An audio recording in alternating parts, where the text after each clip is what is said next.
Salut, ici Valérie Baudouin. Je tenais absolument cette saison à aborder le prochain sujet, l'extrême droite. Pourquoi? Parce qu'on comprend pas toujours ce que ça représente et aussi parce que plusieurs événements nous ont confrontés à cette mouvance qui n'est pas du tout cachée comme je l'avais naïvement pensé.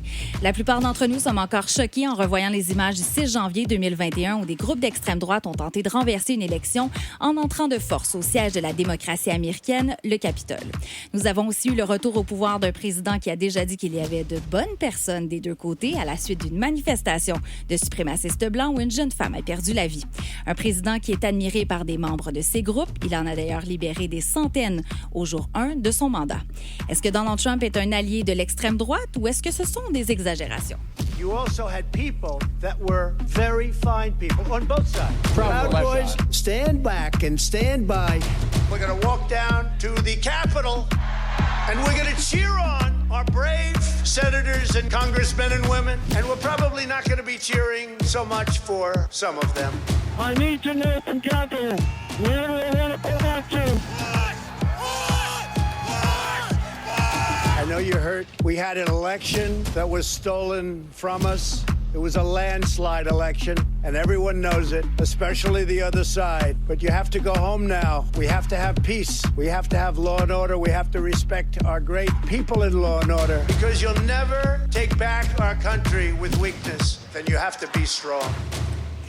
Alors, on vient d'entendre un beau montage qui nous rappelle les souvenirs, entre autres, du 6 janvier 2021 et d'autres moments de la politique de Donald Trump. J'accueille avec plaisir mon ancien professeur et maintenant ami, je le dis, il faut être transparent dans ce balado, David Morin. Salut. Salut Valérie. Alors, on va se tutoyer. Ouais. On va s'appeler David et Valérie, pas de problème. Donc, tu es co-titulaire de la chaire UNESCO en prévention de la radicalisation et de l'extrémisme violent à l'Université de Sherbrooke et professeur titulaire aussi à l'École de politique appliquée de l'Université de Sherbrooke. Merci d'avoir quitté Sherbrooke pour venir à Montréal, voir nos beaux bancs de neige. Vous êtes habitués? Oui, on est habitués. C'est ça, hein, 70 cm en une semaine, effectivement.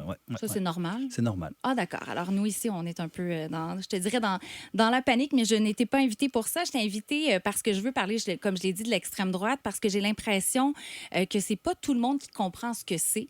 On a peut-être tous nos petites définitions personnelles ou nos idées préétablies de ce que ça veut dire. Alors, on va commencer par la base, et je sais que c'est pas simple de trouver une définition de l'extrême droite, mais si tu avais expliqué aux gens ce que c'est, ça peut être dans le contexte américain ou le contexte général, comment est-ce qu'on peut comprendre ce mouvement-là? Oui, alors en fait, aux États-Unis, le mouvement d'extrême droite, évidemment, a plein de formes différentes, mais en gros, il y a 3 composantes principales. La première, c'est ce qu'on appelle le nativisme et le suprémacisme blanc, donc l'idée selon laquelle il y a vraiment un peuple fondateur américain et que les États-Unis sont des États-Unis qui doivent rester blanches. Ça, évidemment, l'exemple le plus parlant, c'est le Ku Klux Klan. Donc tout le monde voit là, ces hommes cagoulés qui, évidemment, avec les espèces de chapeaux en triangle absolument blanc, militaient contre les droits des Afro-Américains, pour l'esclavage, etc. La deuxième composante, c'est l'idéologie anti-gouvernementale.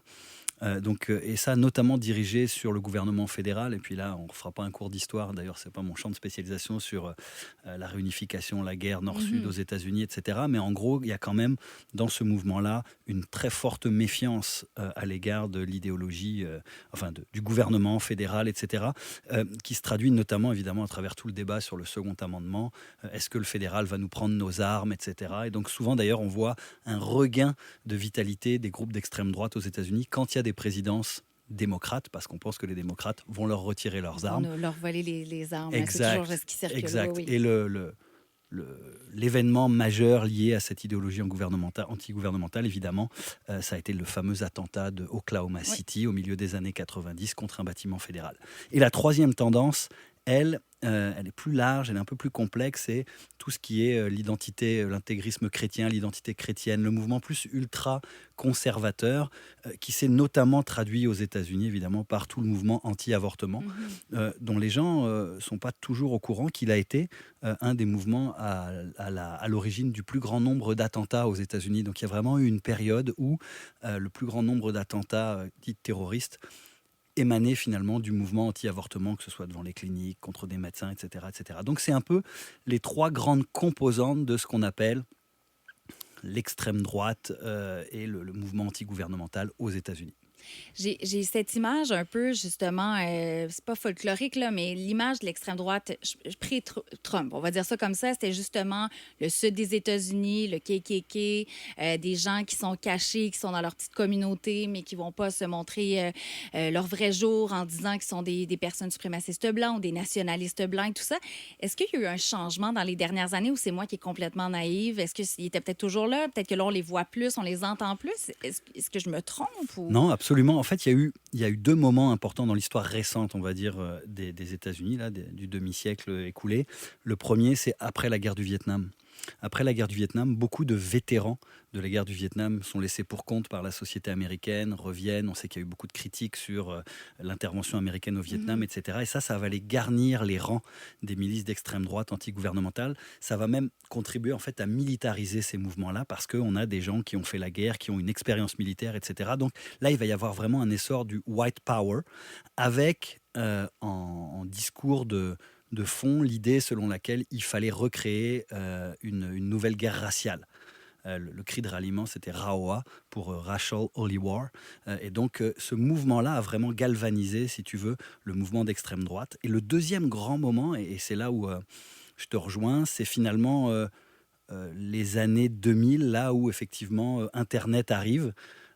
Et où un certain nombre de leaders de l'extrême droite américaine vont comprendre tout le potentiel qu'il y a à travers les réseaux sociaux, donc des Dukes, donc justement anciens du KKK, Spencer et compagnie, vont comprendre ce potentiel-là et vont finalement essayer de recentrer l'extrême droite en disant plutôt que effectivement d'avoir des crânes rasés, toute la symbolique du KKK et compagnie, on va essayer de mettre des costumes et des cravates et d'essayer de rendre l'extrême droite plus acceptable et on va utiliser les réseaux sociaux là et c'est en fait tout le mouvement de l'alt-right américaine qui n'est jamais que la même chose que l'extrême droite mais de façon si tu veux un peu plus présentable et donc ce mouvement là va être vraiment à l'origine de l'essor de l'alt-right américaine et je me souviens d'avoir discuté avec un ancien néo-nazi québécois qui me disait en fait écoute les réseaux sociaux ça a été vraiment le miracle que l'extrême droite attendait en raison de la capacité qu'ils avaient non seulement à diffuser leur propagande, mais aussi à recruter et à rejoindre beaucoup plus de gens. Donc je dirais qu'ils ont été, une partie de l'alt-right américaine a été extrêmement vive et a bien compris la façon dont elle pouvait utiliser les réseaux sociaux numériques. C'est d'ailleurs pour ça qu'elle a aussi influencé beaucoup l'extrême droite européenne. Mais c'est ça, la radicalisation, on associe ça souvent à des groupes, par exemple l'État islamique, Al-Qaïda, qui ont été chercher des espèces de combattants, des loups solitaires qui ont été cherchés en ligne avec différents forums. Mais l'extrême droite aussi cet outil-là. C'est juste qu'aux États-Unis, l'ennemi...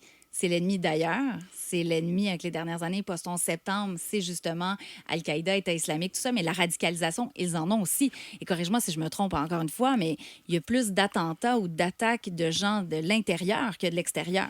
Oui, absolument. En fait, la guerre contre le terrorisme djihadiste, évidemment, depuis 30 ans, occupe le devant de la scène. Et c'est normal, elle est extrêmement mortifère. Il y a eu beaucoup d'attentats qui ont fait beaucoup de victimes. Elle est aussi beaucoup plus internationale puisque on l'a vu au Proche-Orient, en Asie du Sud-Est, etc. Donc le djihadisme, c'est normal, a occupé beaucoup le devant de la scène. Mais avant ça, aux États-Unis, et il y avait souvent des enquêtes qui étaient faites auprès des chefs de police. Donc avant les années 2000, souvent quand on leur demandait quelle est la menace numéro 1 à la sécurité nationale aux États-Unis, c'était le homegrown terrorism, donc le terrorisme domestique. Et quand je citais évidemment l'attentat de Oklahoma City, qui a fait plus de 100 morts de fonctionnaires fédéraux, etc. Ça a été vraiment un choc hyper important pour les États-Unis. Et je dirais, depuis les années 2010, dans l'ombre du djihadisme, l'extrémisme de droite a un peu rené de ses cendres, en fait. Notamment, on a des attentats comme celui d'Andreas Breivik, etc., donc en Europe et tout. Et aux États-Unis... Ça, c'est lui sur l'île où d'Utoya, il y avait des jeunes. Il a tué près de 80 jeunes sociodémocrates. Et il y a eu évidemment beaucoup d'attentats successifs en Europe et aux États-Unis. Alors aux États-Unis, on se souvient par exemple de l'attentat de Charlottetown, ce jeune qui rentre dans une église, qui va rester pendant 1 heure ou 2 avec des Afro-Américains, et puis après va se lever, va les abattre un par un. Et puis il y en a eu beaucoup d'autres d'attentats comme ça aux États-Unis. Donc effectivement, depuis je dirais, 10 ans, la menace d'extrême droite est redevenue une menace importante. Souvent, on essaye de comparer les deux. À mon avis, ça n'a pas de sens. Les deux sont des menaces importantes, évidemment, à la sécurité nationale. C'est juste sont différentes, puis il faut les considérer Exact. les deux. Il ne faut pas juste dire que l'ennemi est extérieur, l'ennemi peut être intérieur carrément. Là. Il y a eu Ouais. aussi dans une épicerie, là, il y avait des Afro-Américains qui ont été ciblés par un tireur à Buffalo, là, si je Ouais, me absolument. trompe pas. Et il y en a eu d'autres. Puis chez nous aussi, je veux dire, en fait, quand tu regardes, par exemple, l'attentat de la mosquée de Québec, le perpétrateur de l'attentat de la mosquée de Québec était biberonné à l'alt-right américaine sur les réseaux sociaux. Donc quand on a été capable d'aller regarder effectivement ce qu'il lisait, etc., il lisait les grands influenceurs américains. Il avait extrêmement peur de l'immigration dite de masse. Donc il avait un discours xénophobe qui est évidemment un des éléments importants du discours de l'extrême droite, qui est à la fois très ethno-nationaliste. Donc on essaye de protéger en fait notre communauté nationale un peu imaginée, fantasmée, contre un ennemi de l'extérieur. Donc souvent, ça va être l'immigrant, etc. Et puis contre l'ennemi intérieur. Alors là, l'ennemi intérieur, ça peut être le communiste, ça peut être le woke, ça peut être, etc. etc. Ouais, le woke, ça, c'est très à la mode comme, Oui, comme ça fonctionne ennemi bien de, comme hein? ennemi intérieur, tout à Puis fait. moi, je me fais souvent traiter de woke à toutes les sauces sur les réseaux sociaux. Alors, je compatis avec tout le monde qui est dans le même bateau que moi. Mais j'ai une question qui est peut-être un peu naïve. Parce qu'on parle du suprémacisme blanc, de dire justement c'est les Blancs de souche américains qui ont construit les États-Unis, qui devraient, eux, avoir leur place. Puis, bon, il y a les théories de grand remplacement, tout ça, on ne rentrera pas nécessairement là-dedans. Mais il y a des leaders latino-américains. Là. Je veux dire, Enrique Tarrio, qui est des Proud Boys, c'est un latino-américain, si je ne me trompe pas. Oui, Et lui, c'est un absolument. gars d'extrême droite. Dans ma tête, c'était juste le blanc, vraiment pure laine, je ne sais même pas comment le qualifier, qui pouvait être dans l'extrême droite. Mais il y en a aussi. Peux-tu m'expliquer Oui, comment, absolument. pourquoi? Ben, comme je le disais, il y a différentes tendances. Donc des fois, finalement, si tu veux, il y a les bons et les mauvais immigrants aussi dans ce discours-là. Il y a ceux qui finalement méritent d'être sur le sol américain et ceux qui ne le méritent pas. Et évidemment, on a tendance à d'autant plus accepter un immigrant comme faisant partie de cette communauté suprémaciste ou désignée qu'il épouse vos valeurs. Donc là, tu parlais des Proud Boys. Les Proud Boys, effectivement, sont suprémacistes. Alors souvent, on est tous le mauvais immigrant de quelqu'un d'autre. Donc on va plutôt s'en prendre, par exemple, aux Afro-Américains ou alors aux Maghrébins, etc. Parfois aux Juifs, parce qu'il y a aussi cet élément-là. Évidemment, l'antisémitisme est quand même souvent un catalyseur au sein de l'extrême droite. Mais donc, c'est pas totalement incompatible. Ça sert aussi d'ailleurs parfois, le fait d'avoir des figures issues de l'immigration, à justement On n'est pas essayer si de se pire. justifier, dire vous Oui. voyez, nous on n'est pas raciste. Et d'ailleurs, Monsieur Trump, dans son discours récemment, disait ça. Il disait nous, ce qu'on veut, c'est une Amérique méritocratique, peu importe les races, etc. Bon, dans les faits, effectivement, il a quand même beaucoup de soutien de la part de l'extrême droite américaine. J'imagine qu'on reviendra là-dessus. Mais donc, si tu veux, oui, c'est vrai qu'il y a des figures comme ça, mais l'idée, c'est quand même de voir que derrière les idéologues, là, effectivement, ce sont la plupart, effectivement, des Blancs, et que dans ces groupes-là, quand même, la diversité ethnique n'est pas si importante que ça. Donc, mais c'est vrai que dans cette nouvelle mouture de l'alt-right, il y a quand même des figures un peu plus diversifiées, tout à fait. Puis, est-ce que il y a le KKK, là, on vient de parler des Proud Boys et les Oath Keepers aussi, on reviendra sur le 6 janvier 2021, mais c'est quoi les groupes? Là? Parce que des noms, on peut les entendre, puis il y en a un, là, j'essaie de me rappeler du nom, mais ceux qui ont des espèces de chemises hawaïennes, là, c'est vraiment, en tout cas, il y a un groupe, là, je vais le chercher. Les Bougaloubois. Oh. Bougaloubois. Oui. Mais c'est quoi ça? Ouais, Vraiment, j'essaie de comprendre la chemise hawaïenne avec le AR-15 dans les mains, dans les rues du sud des États-Unis. Là, mais... Ouais, c'est un peu... ça, c'était quelque chose d'ironique par rapport à une série américaine, etc. Les principaux groupes, notamment dans les attentats Enfin, pas les attentats, pardon, l'assaut du Capitole le 6 janvier, gros lapsus. Ça dépend à qui tu parles. Exact. Les uns disent que c'est des patriotes, les autres Oui. disent que ce sont des Des activistes touristes séditieux ou des touristes qui n'ont pas fait exprès de rentrer dans le Capitole. Il y avait principalement, effectivement, les Tripper Centers, les Oath Keepers. Là, ça, c'est deux groupes qui sont créés dans les années 2000, fin des années 2000. Surtout, ce sont des milices paramilitaires. Les Oath Keepers recrutent souvent chez les anciens militaires et les anciens policiers. Une des règles en la matière, c'est évidemment d'avoir un port d'armes en règle et des armes, etc. Du côté des Tripper Centers, le nom vient en fait des 3% qui seraient ceux qui auraient résisté au moment de la constitution de la République américaine. Donc ce sont des milices vraiment paramilitaires très anti-gouvernementales. Mais pro-constitution des mais États-Unis. pro-constitution. En fait, ils prétendent défendre la constitution des États-Unis. Ça va être intéressant de voir si jamais, effectivement, l'administration Trump essaye de revenir sur certains éléments de la constitution, quel va être leur positionnement. Ils sont évidemment pro-port d'armes, et donc ça, c'est vraiment leur bataille. Mais ils sont également très nativistes sur l'idée d'une Amérique qu'il faut défendre, sauver, etc. Les Proud Boys, c'est un groupe plus récent, milieu des années 2010, créé par un Canadien, Kevin McGuinness, qui dit qu'il a quitté le groupe, mais pas tant que ça en fait. Il reste pas très très loin. Et lui, c'est un type intéressant. Il est plutôt libertarien de gauche. Et puis tout d'un coup, finalement, il a complètement viré de l'autre côté. Donc là, les Proud Boys, ça c'est plus ce qu'on appellerait du vigilantisme. Donc c'est des gars un peu testostéronés qui boivent des bières ensemble et puis qui ont quand même un discours suprémaciste sur on va quand même pas s'excuser d'être blancs et occidentaux, extrêmement misogyne. Les femmes n'ont pas leur place parmi nous, etc. Donc c'est cette culture-là. Et le quatrième groupe qui était assez présent, qui est un mouvement beaucoup plus diffus, c'est QAnon. On en a beaucoup parlé. On les oublie. On les oublie, mais cette tendance-là, ce groupe qui disait que finalement, il y avait un complot pédosatanique de la part de l'État profond et que donc M. Trump était un peu le sauveur, qu'il allait nettoyer le marais, sauver les enfants, etc. Ils ont beaucoup soutenu la première campagne de M. Trump et pendant son premier mandat.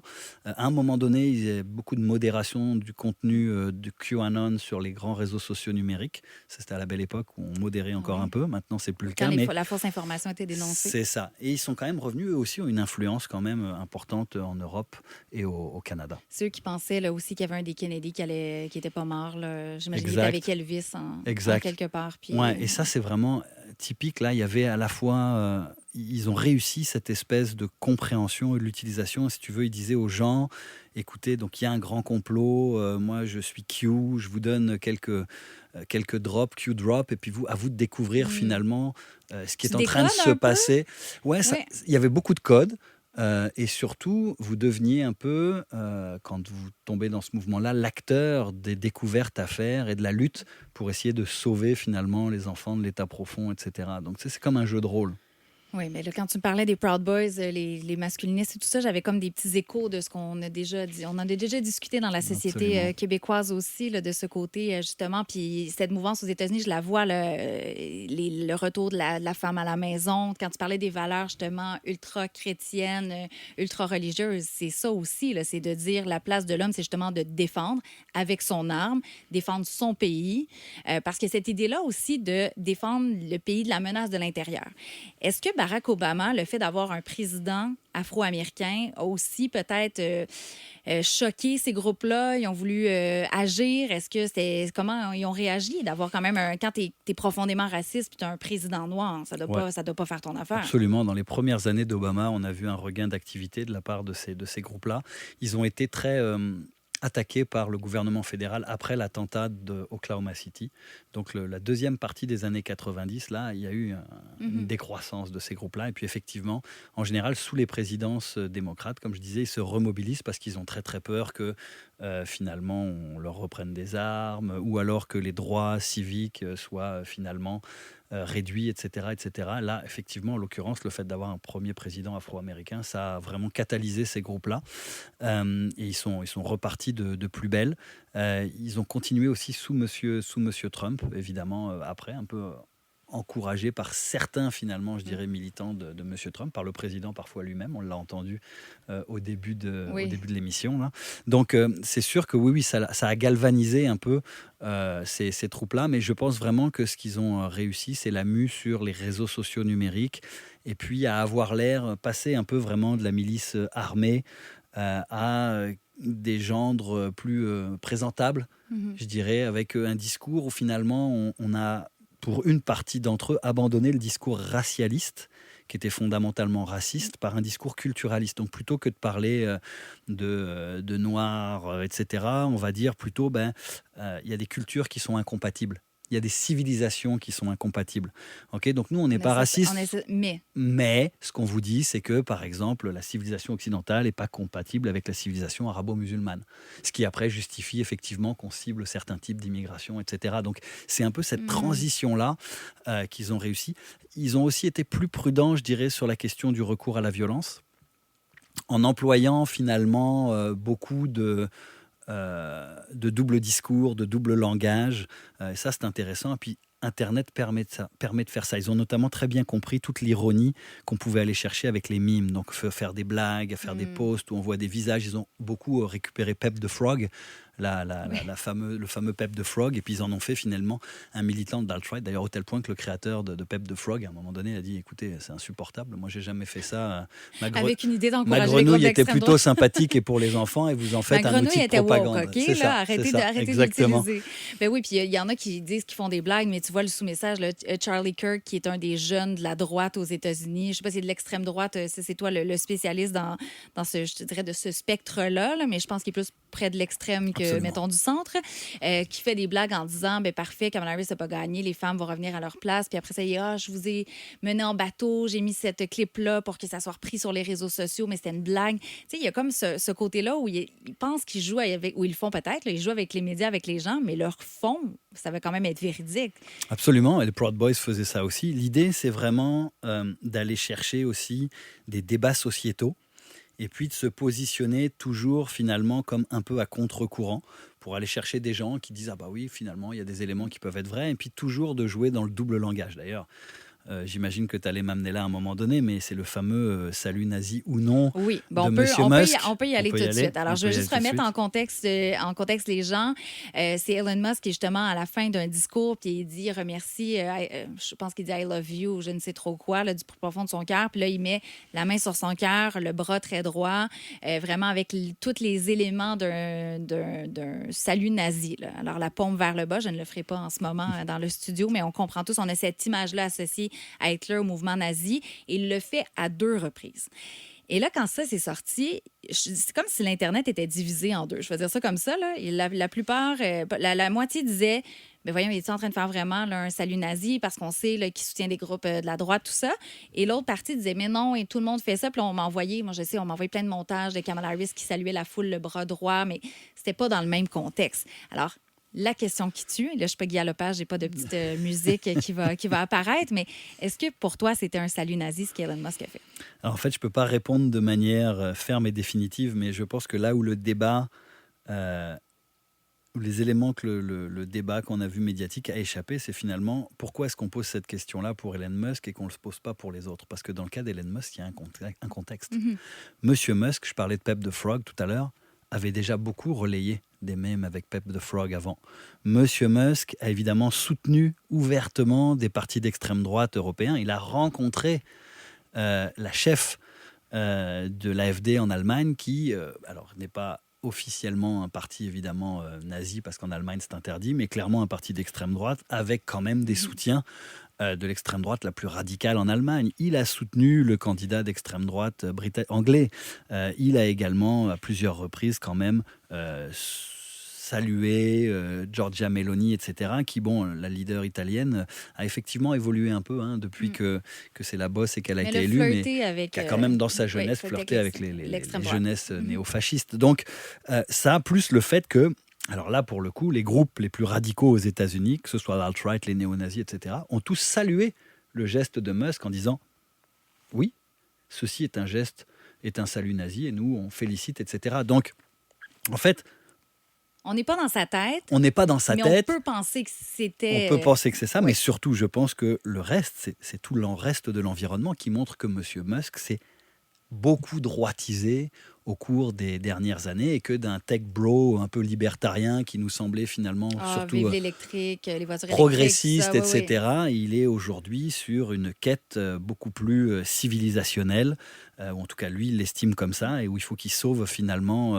l'Occident de la décadence, et on l'a vu aussi prendre des positions extrêmement virulentes sur les droits des minorités racisées, sexuelles, etc. Donc, en Afrique du Sud aussi, et en Afrique du Sud aussi, tout à fait, qui a connu, disons, son lot de racisme avec l'apartheid et tout ça. Et... Absolument, d'ailleurs dont sa famille n'a pas été épargnée, sa famille blanche, visiblement. Donc c'est en fait tout ce contexte-là qui fait qu'à un moment donné, ce geste-là prend une signification importante, et puis qu'on pourrait, alors il n'y a pas de fumée sans feu, mais disons que si j'étais enquêteur, j'ai pas la preuve du meurtre, mais j'ai quand même beaucoup d'éléments de preuve qui me disent ça se peut que ça tende un peu vers ça. Là. Donc, c'est quand c'est une preuve circonstancielle. Exact. J'écoute beaucoup de balados, de true crime. Alors, je vais faire mon expertise. C'est parfait. C'est une preuve circonstancielle. Puis il y avait aussi, là, on va aller vers Donald Trump parce que naturellement, c'est sûr que je veux en parler. Avant de te poser l'autre question qui tue, il y avait aussi Donald Trump reçu, par exemple, Nick Fuentes, qui est lui aussi de l'extrême droite américaine. Il a reçu des gens, puis après, il dit mais je savais pas exactement c'était qui. On joue beaucoup sur la question de la naïveté. Donc, on sert des poignées de main du monde, puis on ne sait pas c'est qui. C'est quoi? On prend les gens pour des grands pour des naïfs? valises, un peu. Alors, ça se peut parfois, effectivement, en vrai. On a vu ça, par contre. On a reproché ici à M. Poliev de serrer la main de Pat King, mais dans un contexte où effectivement, peut-être qu'il ne savait vraiment pas qui c'était. C'est pas une invitation à sa résidence pour aller souper. Là. Exactement. Quand on regarde la liste des invités privilégiés de M. Trump, les balados sur lesquels lui va, ou les gens des balados sur lesquels il va, etc., là aussi, il y a quand même, je dirais, effectivement, beaucoup d'éléments qui pointent vers le fait que M. Trump entretient une relation privilégiée avec sa base qui est d'extrême droite. Je pense que ça fait quand même de moins en moins de doutes. Il a lui-même, d'ailleurs, fait des déclarations, et puis tu le disais, il y a des bonnes personnes des deux côtés, ce qui en soi est peut-être pas faux quand on prend les gens individuellement, mais dans le contexte de la manifestation Unite the Right, où effectivement, vous avez des gens qui défilent avec des boucliers sur lesquels il y a des croix gammées, des drapeaux. Puis avec comment on appelle ça, les espèces de... Pas les torches, là, mais oui, les si, c'est ça, oui, effectivement, qui rappellent justement le fascisme italien, etc. Donc là, c'est quand même dans ce contexte-là, dire ça, c'est extrêmement incendiaire. Et ce qui ne dit pas d'ailleurs quand il y a évidemment tout le mouvement pro...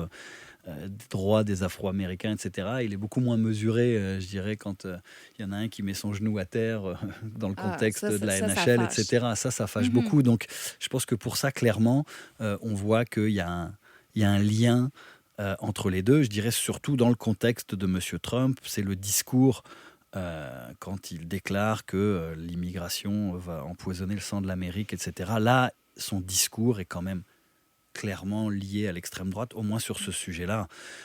Il a fait quand même de la question de l'immigration, du lien entre immigration, criminalité, un élément phare de sa dernière campagne électorale.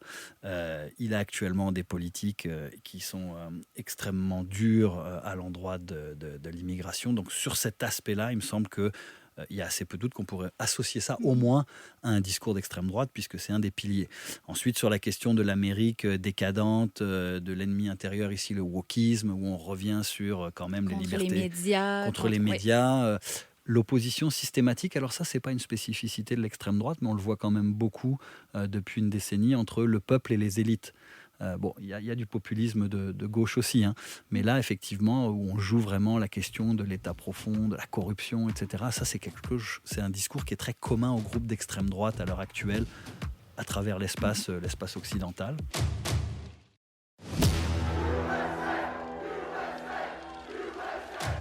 La deuxième question qui tue. Parce que j'ai déjà ta réponse, parce que tu as commenté dans un article qui est sorti dans la presse de Vincent Brousseau-Pouliot et qui a participé à ce dossier-là, qui vous demandait est-ce que Donald Trump est un président d'extrême droite? Et je vais te dire tout de suite que moi, j'ai quand même été surpris de voir que vous étiez plusieurs spécialistes à dire que oui. Et là, ma perception, moi, était plutôt qu'il s'associait à des gens de l'extrême droite parce que ça l'aidait. Que ce n'était pas nécessairement des choses qu'il pensait profondément, mais qui étaient plus opportunistes. J'ai lu vos arguments, puis là, je vois que vous penchez plus du côté non dans les critères de l'extrême droite. Il entre dans cette catégorie. Alors, pourquoi peut-être l'expliquer que vous considérez, puis je dis vous parce que vous êtes quand même quelques-uns, tu n'es pas seul à avoir fait cette déclaration-là. Non, absolument. De mon point de vue, alors effectivement, je ne suis pas dans la tête de Donald Trump, mais un certain nombre de ses politiques sont clairement associées à l'extrême droite. Donc je le disais, la question de l'immigration, pour moi, est un premier élément quand même clé et déterminant. On ne se contente pas de dire on a un enjeu d'immigration, il faut trouver une solution parce qu'actuellement... nos services sociaux sont plus capables de répondre à la demande, etc. C'est pas ça qu'il dit. Il dit migration empoisonne le sang de l'Amérique. Il fait évidemment... Ce sont des agresseurs. Des généralisations assez terribles qui peuvent d'ailleurs, et c'était une des conséquences du début du premier mandat de Trump, il faudra attendre les statistiques, etc. Mais il y avait une montée des crimineux. À caractère évidemment religieux notamment, ethniques, etc. aux États-Unis. Dans les années 2017-2018, ça a augmenté quand même. Donc ça, c'est un premier élément pour moi qui peut l'associer à ce type de discours. Le deuxième élément, je le disais, c'est l'opposition systématique entre le peuple et les élites. Ça, c'est important parce qu'on l'a vu beaucoup, notamment dans la fameuse Europe des années 30, etc., où on opposait quand même toujours cette espèce de peuple bienveillant qui a du bon sens à des élites, que ce soit l'État ou les responsables politiques, parfois les médias, etc., qui étaient soi-disant des gens malveillants qui voulaient juste dominer le peuple, etc. Donc ça, c'est un deuxième élément pour moi important en ce qui concerne Trump. Le troisième élément, c'est qu'il joue aussi quand même beaucoup, et là, je parlais tout à l'heure de l'identité chrétienne. Si on reprend la définition aux États-Unis, évidemment, une partie importante de sa base électorale est ultra-conservatrice. Et donc, il gouverne avec une base ultra-conservatrice à laquelle il fait beaucoup de concessions, notamment on l'a vu sur la question de l'avortement à travers la Cour suprême, etc. etc. Donc ça, c'est un autre élément qui me semble qui fait qu'il appartient à cette mouvance-là. Et le dernier élément, qui est discutable, mais c'est le rapport à la violence.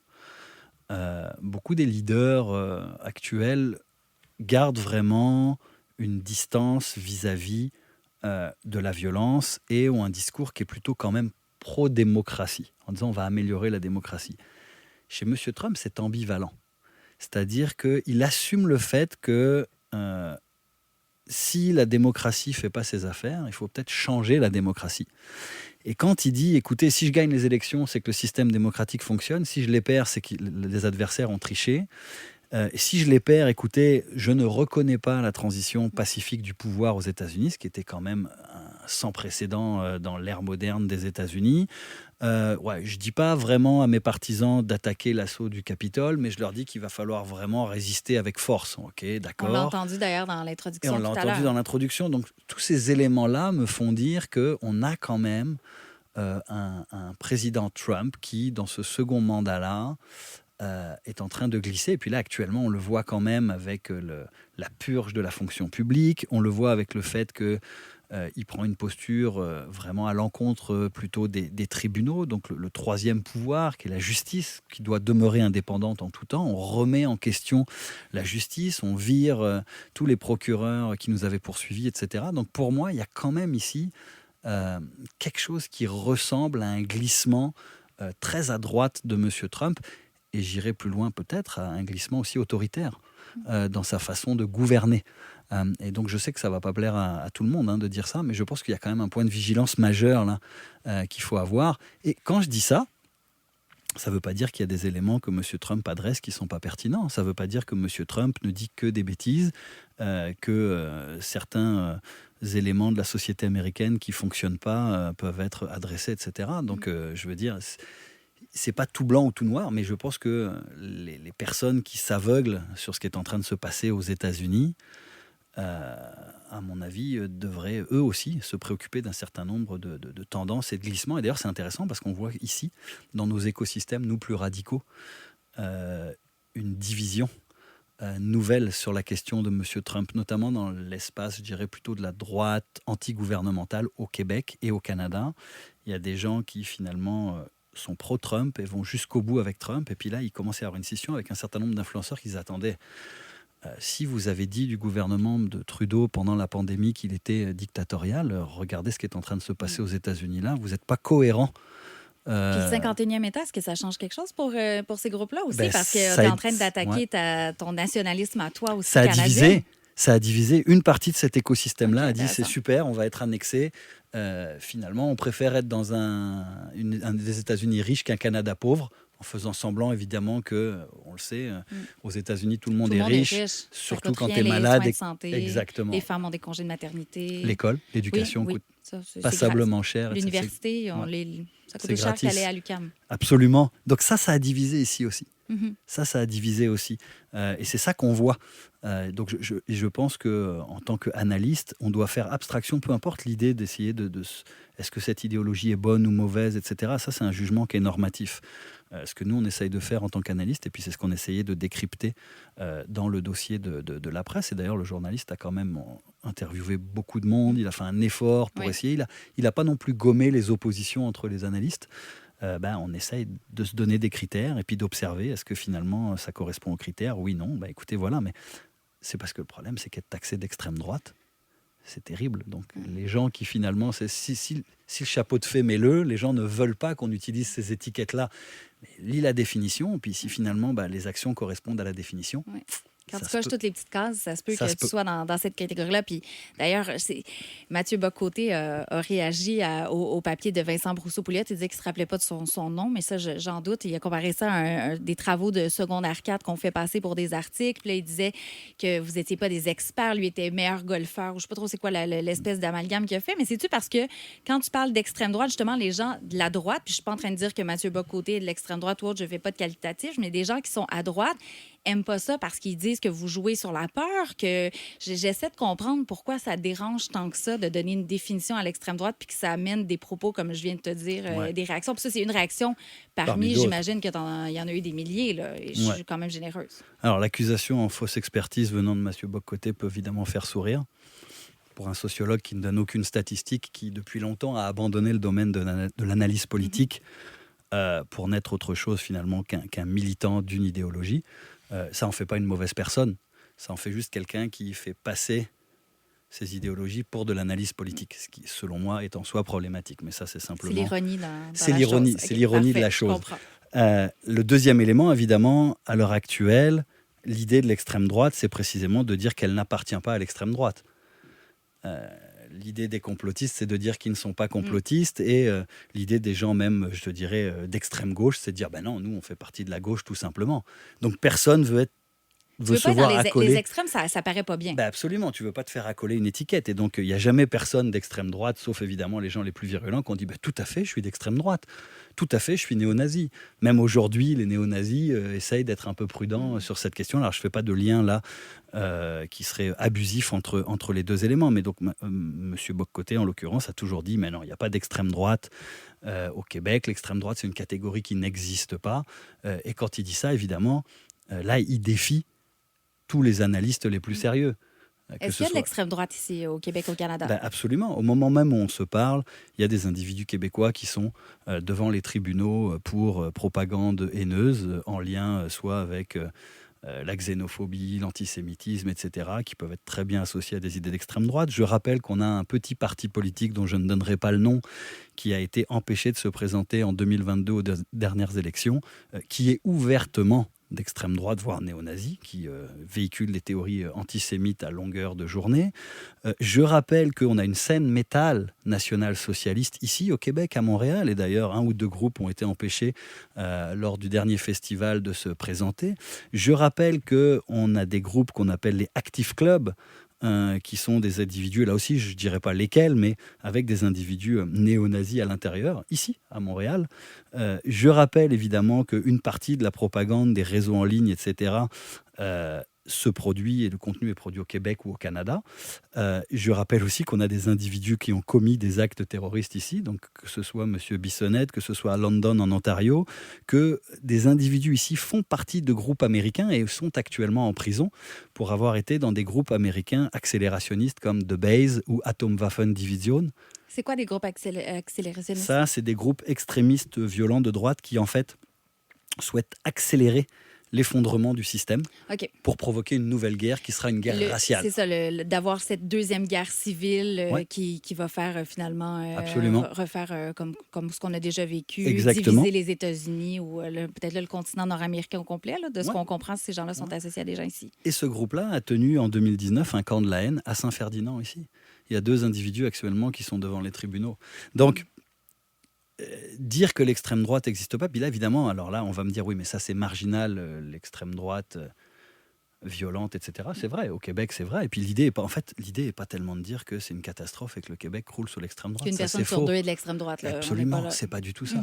La question, c'est de dire qu'elle existe, qu'il y a aussi des mouvements, et ça, c'est un point important, je pense, c'est que si l'extrême droite a réussi sa mue dans l'espace occidental, c'est grâce à des gens qui disent que l'extrême droite n'existe pas et qui se font les passeurs des idées d'extrême droite, mais qui leur donnent finalement un voile beaucoup plus présentable. Donc on ne parle plus nécessairement de race supérieure à une autre, on parle de civilisation qui serait incompatible. On ne parle pas nécessairement de théorie du grand remplacement, mais on parle de subversion migratoire. Donc on dit le gouvernement, mais finalement c'est le multiculturalisme qui veut nous faire disparaître en tant que peuple, qu'on soit canadien, français, québécois ou canadien, anglais, etc. Donc c'est un peu ce genre de discours-là qui finalement est transmis ici dans la société où on essaye de gagner du terrain. Maintenant, il y a quand même un point important avec les gens qui appartiennent à la droite. D'ailleurs, souvent on parle plus de droite radicale maintenant que d'extrême droite, dont M. Boccoté et d'autres. Est-ce qu'ils y appartiennent ou pas, on pourrait en discuter longuement, mais par contre, ce sont quand même ici fondamentalement des gens qui sont démocrates. Donc qui prônent quand même qu'on passe par des élections, qui disent pas qu'ils veulent renverser. C'est ça, c'est pas le même. On peut pas comparer au groupe nécessairement aux États-Unis qui voulaient complètement renverser une élection. Absolument, et pour moi c'est fondamental dans cette conversation-là, c'est-à-dire quand on dit que quelqu'un appartient à la droite radicale, c'est pas de dire qu'il n'a pas le droit de s'exprimer, qu'il n'a pas le droit de défendre son opinion. La droite radicale a le droit d'exister dans une société démocratique, et elle a le droit d'envoyer des députés, et si une partie des gens veulent élire ces députés-là, écoutez, il faut vivre avec ça. Mais en revanche, il y a quelque chose qu'il ne faut pas faire, c'est ne pas assumer le fait qu'on appartient à ce mouvement-là, qu'on défend ses idées, qu'on tient le même genre de discours pour essayer finalement de brouiller les cartes ou de créer de la confusion. Et aujourd'hui, c'est beaucoup ce qu'essaye de faire l'alt-right. Et puis on en revient à la question que tu posais tout à l'heure sur les mimes, est-ce que c'est un salut nazi, pas un salut nazi, etc. On essaye d'entretenir la confusion. Et le travail des experts, c'est un peu de tracer la ligne en disant non, t'appartiens quand même à ce mouvement-là. Et ils savent. Et ils n'aiment pas ça, parce que quand on accole cette étiquette, on sait qu'au Québec ou au Canada, il y a quand même une grande répulsion vis-à-vis des idées extrémistes, de droite notamment, de gauche aussi d'ailleurs, mais de droite aussi. Donc ça vient un peu freiner leur élan et la normalisation de leur discours. Et je pense que c'est là que ça se situe. C'est vraiment un enjeu politique, mais aussi un rapport de pouvoir sur qui appartient à quel mouvement. Je reviens aux États-Unis parce que, bien sûr, faut revenir au sujet d'expertise aujourd'hui, mais est-ce que c'est exagéré aussi de dire que Trump, on a parlé de l'extrême droite, mais quand Trump dit « je vais être dictateur » la première journée, quand Trump remet en question justement le pouvoir législatif, le pouvoir judiciaire, parce que là, c'est comme si le pouvoir exécutif était tout puissant. Et là, dans les derniers jours, il a aussi dit qu'il s'est autoproclamé roi. Hein, il a mis ça sur les réseaux sociaux. Il met des éléments. L'impression, on ne peut pas dire « t'essayes pas de devenir semi-totalitaire » ou je ne sais trop quoi. Alors, on dirait qu'il teste les eaux pour voir jusqu'où il peut y aller avec sa présidence. On étire l'élastique du pouvoir exécutif pour voir jusqu'où ça peut aller. Est-ce qu'on peut dire qu'il y a un risque associé à ça, d'avoir un gouvernement, je ne sais pas si c'est totalitaire, ça rapproché d'une dictature? Est-ce que la Constitution est en danger? C'est quoi ton point de vue par rapport à toutes ces inquiétudes-là avec les éléments que je viens de présenter? Le premier élément, je dirais, c'est de se rappeler que, à la différence du premier mandat de M. Trump, là, il y a quand même une équipe derrière lui, avec des gens qui ont réfléchi à ce qu'ils allaient faire quand M. Trump allait prendre le pouvoir. Beaucoup plus organisés et plus compétents en sachant comment fonctionnent les rouages du politique, du judiciaire. Absolument. Donc, il y a un mouvement ultra-conservateur, il y a les fameux tech bros dont on se demande un peu ce qui vient de leur arriver.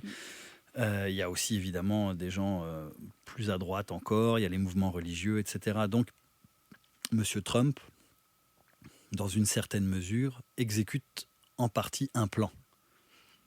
Puis, il a été quand même assez bien traduit dans le projet 2025. Non, mais il ne l'a pas lu, c'est pas c'est quoi. Lui, non. Mais le les projet gens 2025, je dis juste pour les gens qui ne savent pas, c'est quoi? C'est le Heritage Foundation, qui est un think tank de droite de Washington, qui a élaboré un plan de 900 pages, que je n'ai pas lu au complet, mais certains bouts, oui, pour dire, voici, en anglais on dit un blueprint, mais voici l'espèce de plan ou de feuille de route, exactement, très bien dit, pour Donald Trump, pour sa prochaine présidence, s'il est élu. Puis pendant la campagne électorale, on donnait l'étiquette projet 2025 à Donald Trump et il dit « Je ne connais pas ces gens-là. Je ne sais pas c'est quoi. Je ne l'ai pas lu. » Ça, il n'aime pas lire. Là, ça, il l'a déjà dit. Alors ça, je ne doute pas de sa parole. Il a quand même nommé des gens dans son administration qui ont travaillé. Il y a certains auteurs du projet 2025 qui ont un rôle dans son administration, qui ont peut-être fait un chapitre, mais qui sont là. Alors, je ferme ma parenthèse juste pour préciser aux gens. Mais tu sais, le nombre de décrets qu'ils ont été capables de produire en l'espace de si peu de temps, là, ça veut dire que tout ça était prêt. Il y a quelque chose qu'on ne peut pas leur reprocher, c'est d'être arrivés pas prêts. Ils sont prêts, ils ont un plan. D'ailleurs, et ils l'ont dit. Absolument, Moi, je trouve pas qu'il y ait tant de surprises. Non. Tout ce qu'il a dit qu'il voulait faire, il le fait. Est-ce que la façon de le faire peut-être surprend les gens, mais... En fait, je pense que l'erreur, ça serait de penser qu'on se disait non, ça va trop loin dans ce qu'il dit, donc il ne le fera pas. Mais ça, c'est quand même quelque chose qu'il faut reconnaître à M. Trump. Souvent, il fait ce qu'il dit, mais il va des fois un peu plus loin. Mais donc là, effectivement, donc pour répondre à ta question, est-ce qu'il y a des risques effectivement de glissement vers un régime plus autoritaire? Je pense qu'on le voit déjà quand même dans une certaine mesure. Quand tu vires des milliers de fonctionnaires, quand tu mets... puis ça, c'est quand même une prérogative de l'exécutif de changer aussi toutes les directions et les têtes des agences, de tes ministères, des agences, etc. Les autres l'ont fait aussi avant aussi. Donc là, il faut faire attention aussi à ne pas prêter ou à simplement dire que M. Trump fait des choses que les autres ne faisaient pas. Ça, ils le font. Mais là, il met vraiment effectivement une direction très, très idéologique. Quand il ferme et qu'il scelle quasiment la porte de USAID, puis ça, j'imagine que tu en as parlé dans ton l'agence précédent, de développement américaine, etc. Quand effectivement il teste le système de justice, écoute, on va avoir la réponse. On a une liste d'agents du FBI qui ont travaillé sur les enquêtes. Là, c'est gênant. Ça me fait penser, moi, au macartisme, là, où on est dans l'espèce de chasse aux sorcières pendant la guerre froide pour voir s'il y a des communistes qui se cachent en quelque part. Là. C'est comme s'il y a des Bidenistes ou des je ne sais quoi. Et puis retirer aussi aussi l'emploi d'un certain nombre de mots dans les articles scientifiques, dans le milieu de la recherche. Complètement coupé dans les critères EDI en disant si jamais vous pensez que dans vos ministères, il y a quand même des gens qui appliquent les critères équité, diversité, inclusion d'une autre forme, vous pouvez les dénoncer. Oui. Là, on est quand même dans, je dirais, quelque chose qui ressemble à un début d'atmosphère un peu autoritaire. Et qui inquiète évidemment les gens qui ne font pas partie de cette idéologie-là. Or, en démocratie, en principe, tu ne devrais jamais t'inquiéter des idées que tu as, d'ailleurs qu'elles soient très à droite, très à gauche, au centre, etc. Donc là, on est quand même dans cette période-là. Alors, il y a deux éléments, à mon avis, on aura une grande réponse, mais ça, c'est toi la spécialiste, c'est pas moi, aux prochaines élections de mi-mandat. Comment est-ce que l'administration américaine va se positionner par rapport à ça? Est-ce que les équilibres vont changer? Est-ce qu'il y aura des élections de mi-mandat? On va revoir. Je suis toujours très positive. Moi, je pense qu'il va en avoir. Je pense que Donald Trump va faire son mandat et ce sera terminé par la suite. Ce que je trouve qui est dangereux, c'est de flirter avec l'idée d'un troisième mandat, même si tu ne vas pas le faire. Juste de remettre en question la Constitution puis de dire, ben oui, on pourrait peut-être changer la Constitution puis je pourrais peut-être rester là trois mandats. C'est parce que c'est un maximum de 2. Je trouve que là, on est dans des dérives déjà. Je pense pas, et peut-être que je suis une grande naïve, sincèrement, là, dans le bon sens du terme, j'espère, ou optimiste, ou je ne sais trop, mais je me dis, on va quand même respecter la Constitution, même si là, on étire l'élastique et que oui, il y aura des conséquences sur le long terme pour les Américains. Je pense qu'il va y avoir, je ne sais pas, c'est des cicatrices qui vont rester, mais assurément. Mais c'est déjà sa stratégie sur les élections de 2020, parce que l'idée d'une fraude électorale fait maintenant partie de l'histoire politique américaine. Il y a quand même une majorité de démocrates qui est convaincue qu'on leur a volé l'élection en 2020. Donc, de républicains. De républicains, oui. pardon, effectivement. Non, les démocrates ne croient pas ça en 2024. Non, ils ont accepté les résultats de l'élection. Mais c'est majeur, c'est parce que dans l'imaginaire politique d'une partie des républicains américains, il y a quand même eu cette grande fraude en 2020. Oui. Quand ils parlent il y en a qui ne sont pas allés voter après aux élections de mi-mandat. C'était ça l'ironie, c'était de dire, parfait, l'élection a été volée, pourquoi on va voter? Là, les républicains ont fait, on bosse peut-être trop sur la fraude. C'est la même stratégie avec la possibilité d'annexer le Canada, le 51e État, etc. Donc on lâche une espèce de bombe ici, là, en tout cas cognitive, et puis on voit comment les gens réagissent, et puis peut-être que tranquillement on arrive à faire évoluer les esprits. Donc je ne suis pas astropolitologue. Non. J'ai pas de boule de cristal. Je regarde tes titres. Ça, c'était pas dedans. Mais non. on va voir aussi comment la société, alors le système américain, donc constitutionnel, le check and balance résiste, mais on va voir aussi comment la société, ou une partie de la société américaine aussi, va se positionner par rapport à ça, et comment les Américains eux-mêmes vont se positionner. Il y a beaucoup de scénarios, mais il y a quand même un scénario qui n'est pas négligeable, c'est que M. Trump aille effectivement au bout de son mandat, qu'il ait certaines réalisations, peut-être sur le plan économique et social, peut-être, social je ne sais pas, mais en tout cas économique. Ça dépend de quel point de vue, parce que des réalisations sociales, du point de vue plus à droite, il y en a. Là. C'est ça. C'est des avancées majeures. Mais finalement, une majorité d'électeurs disent justement il a poussé trop loin l'érosion du système démocratique et on veut revenir à une période plus calme. La question importante là-dedans, c'est est-ce qu'il va avoir suffisamment verrouillé le système pendant ces années-là pour qu'on soit capable de revenir un peu en arrière. Et le deuxième point qui, moi, me semble le plus fondamental, et là, évidemment, j'ai un tropisme et un biais énorme là-dessus, c'est les agences de sécurité. Parce que quand vous voulez établir un régime un tant soit peu autoritaire, ça vous prend du soutien dans tout l'appareil sécuritaire de l'État. De la police à la justice, en passant par l'armée. La police est divisée. Une partie des policiers n'ont pas tellement aimé que les 1500 qui ont sauté sur, enfin le millier de personnes qui a sauté sur le Capitole le 6 janvier avec des policiers qui sont morts, etc., soient libérés. Donc je pense que là, il y a quand même eu, pour un parti qui représente la loi et l'ordre, une forme de mauvaise réaction. Donc la police est très divisée, mais on sent quand même qu'il y a plus de soutien pour M. Trump dans les corps policiers qu'il y en avait il y a 8 ans. L'armée, aux États-Unis, c'est l'institution la plus puissante.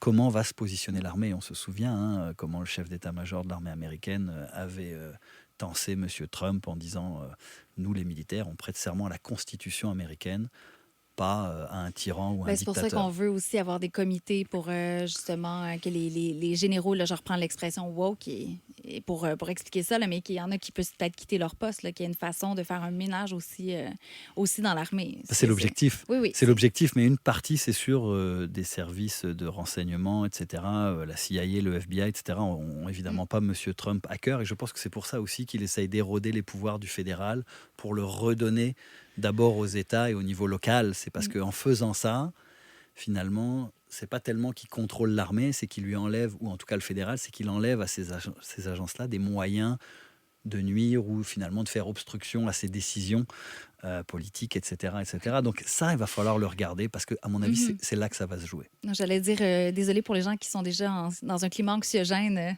avec la présidence Trump. On vous aide pas en ce moment, on est désolé. Il reste plus beaucoup de temps, mais je veux quand même... Écoute, on a tellement de sujets sur l'extrême droite, on pourrait en faire 2 heures. On n'a pas encore parlé de la libération des otages, pour reprendre les propos de M. Trump, les prisonniers politiques. Donc, les gens... beaucoup associés à l'extrême droite qui ont fait cet assaut du Capitole le 6 janvier 2021. Quand je disais en introduction, on est encore choqués de ces images-là. Je me souviens de les avoir vues en direct puis me dire, on dirait un film d'Hollywood. Tu sais, j'ai habité à Washington, là, je veux dire, le Congrès américain, le Capitole, c'est sacré. Et là, de voir ce pillage-là, ces gens-là qui ont menacé, il y en a qui voulaient pendre Mike Pence, le vice-président des États-Unis, il y en a qui voulaient agresser sexuellement certaines élus, dont Alexandria Ocasio-Cortez, il y en a qui voulaient la tête de Nancy Pelosi, et là, je suis même pas, c'est au sens littéral du terme. Il a pardonné ces gens-là. On s'attendait, dans les promesses électorales, il a dit qu'elle allait le faire, mais que ça allait pas être aussi gros, qu'on n'allait pas promettre pardonner des leaders de l'extrême droite, qui, eux, devaient faire 22 ans et 18 ans derrière les barreaux, puis on leur a dit, parfait, mais tu peux aller chez McDo ou faire ce que tu veux après, là, ta vie reprend. On va entendre Donald Trump et je vais te faire réagir là-dessus. They ought to release the J6 hostages. They've suffered enough. They ought to release them. I call them hostages. Some people call them prisoners. I call them hostages. Release the J6 hostages, Joe. Release them, Joe. You can do it real easy, Joe. These people have already served years in prison, and they've served them viciously. It's a disgusting prison. It's been horrible. It's inhumane. It's been a terrible, terrible thing. Si je traduis ce que Donald Trump a dit, le premier extrait, c'est bien sûr pendant la campagne électorale, si je ne me trompe pas, c'était justement devant un groupe conservateur où il disait « Joe, tu as le pouvoir », en parlant de Joe Biden, que ces gens-là quittent la prison, ce sont seulement des otages politiques, des prisonniers politiques. Et dans la deuxième partie, il justifie le fait que ces gens-là, même s'ils ont commis des crimes violents, parce que les journalistes challengeaient Donald Trump en disant « Mais il y en a qui ont frappé des policiers, il y en a il y a des gens qui sont morts cette journée-là, vous donnez vraiment ce pardon aussi large que ça. » Puis il disait, oui, mais ils ont déjà souffert. Puis il avait aussi dit, mais tu sais, il y a des meurtriers qui font pas tant de temps derrière les barreaux, en voulant dire, voici comment je justifie ma décision, qui a été très controversée de ce côté-ci de la frontière. Il y a beaucoup de gens qui n'ont pas compris ça. Est-ce qu'encore une fois, c'est un élément dans toute notre liste qu'on fait depuis tantôt qui démontre qu'il appuie l'extrême droite, de dire que des leaders comme des Proud Boys, des Outkeepers, tu dis, tu peux organiser un assaut du Capitole, tenter de renverser un processus démocratique et on pratiquement donne une tape dans le dos. Il y en a même Lauren Boebert du Colorado, qui est associé à l'extrême droite du Parti républicain, qui leur a dit, je veux leur faire une visite du Capitole en bonne et due forme. J'ai pas de questions, j'ai plus une réaction parce que je ne sais pas par où commencer. J'irai plus loin, au-delà des casiers criminels. Dans les chefs, la plupart ont été poursuivis pour complot séditieux. Ce qui est très rare. Complot séditieux, c'est très rare aux États-Unis et c'est vraiment donc quasiment que tu tentes un coup d'État. Donc c'est sûr que je pense que la décision de M. Trump, elle était attendue. Elle est purement politique. C'est renvoyer l'ascenseur à une partie de sa base qui a pris des risques pour lui. Et puis, effectivement, je pense que quand même, le rapport du comité sénatorial là-dessus montre que M. Trump était quand même conscient de ce qui était en train de se passer et qu'il voulait vraiment bloquer finalement l'accréditation du vote. Donc, c'est assez cohérent, je dirais, avec sa façon de voir, de penser. On s'y attendait. C'est vrai que ce qui a été plus surprenant, c'est que même ceux qui ont commis des crimes très graves ont été libérés avec les autres. Alors, il y a la différence entre la grâce et le pardon, mais en tout cas, tous se sont retrouvés dehors, ça c'est très clair, y compris les chefs. Alors ça soulève... les peines commuées, il y a les pardons. Là, je mets ça dans le même éventail pour que ça soit plus simple. Absolument. Ce qui, moi, m'étonnait plus de la part de M. Trump, c'était ça. Le citoyen lambda, le militant républicain lambda ou pro-MAGA, etc., qui s'est retrouvé là, qui est rentré... Ça, quand on comprend la sociologie des foules et des manifestations violentes, ça arrive quand même. Mais ceux-là, là, effectivement, c'était plus étonnant. Maintenant, la question qui se pose, c'est qu'est-ce que ces gens-là vont faire dans les 3 prochaines années ? Est-ce que, finalement, ils vont avoir développé un sentiment extrêmement loyal à l'égard de M. Trump? Est-ce que ça va les galvaniser? Est-ce qu'on va les retrouver, parce que c'est ça qu'ils faisaient, dans des manifestations à faire le service d'ordre? Et est-ce qu'ils vont se sentir finalement investis d'un pouvoir particulier? Invincible. Est-ce que ça va servir? Et ça, tu parlais tout à l'heure de la tentation autoritaire. Dans les régimes qui ont une tentation autoritaire, il y a toujours une garde prétorienne qui fait le sale boulot. Donc est-ce qu'eux, dans une certaine mesure, à un moment donné, vont aller dans les manifestations plus progressistes qui vont essayer de défendre ou de se battre contre la réduction des droits et libertés de certains Américains, des minorités, etc. Est-ce qu'on va retrouver ces gens-là? Comment est-ce que la police va gérer ces gens-là, ces groupes-là, ces milices-là? Ça, c'est une question importante. Et j'ai oublié un élément tout à l'heure qui me semblait important. On parlait des symboles de M. Trump, etc. Et je parlais évidemment, on a oublié de parler dans l'évolution des milices antigouvernementales américaines, etc. Il y a eu un événement fondateur qui est Waco. Donc tout le monde, peut-être, je ne sais pas si les auditrices et les auditeurs ont entendu parler de Waco, mais cette secte davidienne, finalement, qui regroupe 80 personnes au milieu des années 1990-93, je pense, sous toute réserve, je peux me tromper à une année près. Puis finalement, on va te pardonner, années 90, c'est correct. Si on n'est pas sévère là-dessus, ça va. C'est bon. Et le fédéral va donner l'assaut. Il va y avoir beaucoup de morts. En fait. Des enfants. Des enfants. Et des enquêtes, d'ailleurs, qui vont dire que le gouvernement fédéral a mal agi, n'aurait pas dû donner l'assaut. Donc ça, c'est très clair, ça a été une erreur magistrale. Mais ça va devenir, pour les milices antigouvernementales américaines, un symbole du caractère oppressif de l'État fédéral. Et ça va devenir vraiment, dans le mythe de l'essor de l'extrême droite américaine, un moment toujours important. Et où est-ce que M. Trump a démarré sa campagne électorale pour les dernières élections? À Waco? Ouais. Il y a quand même beaucoup de villes aux États-Unis où on peut démarrer une campagne électorale. Donc quand on parle de symboles, quand on parle d'un cheminement, et puis il faut toujours regarder les symboles. Il faut toujours regarder les prises de position, etc. Et je pense que ça aussi, ça raconte une histoire sur la nouvelle administration de M. Trump. Alors, à tous les auditeurs, allez prendre une tisane ou un petit verre de vin si on vous a rendu ça un peu anxiogène. Mais en même temps, je trouve ça bien de séparer ce qu'on entend, ce qu'on peut lire et ce qu'on ne comprend pas très bien. Merci, David. Vraiment, c'est éclairant. Ça fait plaisir. Je ne veux juste pas laisser les gens sur une mauvaise touche. Non, mais je fais une petite blague en disant que c'est anxiogène. Il y a quand même des contre-pouvoirs aux États-Unis. Il y a quand même aussi des forces de résistance politique et sociale. Il va y avoir un débat. Il y a une démocratie encore qui est là. C'est pas parce qu'on n'a pas peur. C'est un grand pays, ils en ont vu d'autres. Alors je pense que là, ils sont face à une vraie épreuve. Mais je pense aussi que dans le parti républicain de M. Trump, etc., à un moment donné, s'il va trop loin, il est déjà allé très loin, tu me diras, mais d'autres voix vont s'élever. Donc tout n'est pas perdu d'avance. Je t'ai influencé dans ton côté de voir ça positivement. Exact. C'est comme une thérapie je ressors commune. Plus contente quand je suis moi, rentrée. Je vais peut-être être rendue pessimiste, mais je vais te donner une lueur d'espoir. Alors, David Morin, je rappelle que tu es co-titulaire de la chaire UNESCO en prévention de la radicalisation et de l'extrémisme violent à l'Université de Sherbrooke et aussi professeur à la même université. Et pour les gens qui veulent en savoir un petit peu plus, on vient de sortir un épisode sur l'immigration, justement, avec François Audet et Jorge Contreras, qui est un journaliste d'Univision. Alors, j'invite les gens à le regarder. Et pour les mouvements de la droite, on a un épisode aussi, saison 1, sur l'avortement et l'enjeu au Québec aussi, parce qu'on se dit, il n'y en a pas de danger ici pour le droit à l'avortement. Donc, allez écouter cet épisode-là avec la docteure Diane Franqueur et Véronique Pronovo. je suis tombée en bas de ma chaise à plusieurs reprises à voir comment c'était organisé aussi au Québec, sous nos yeux. Donc, je vous invite à regarder, à écouter plutôt ces 2 épisodes-là. Donc, merci encore, David. Et pour ma part, on se retrouve très, très bientôt pour un autre épisode de Miss America.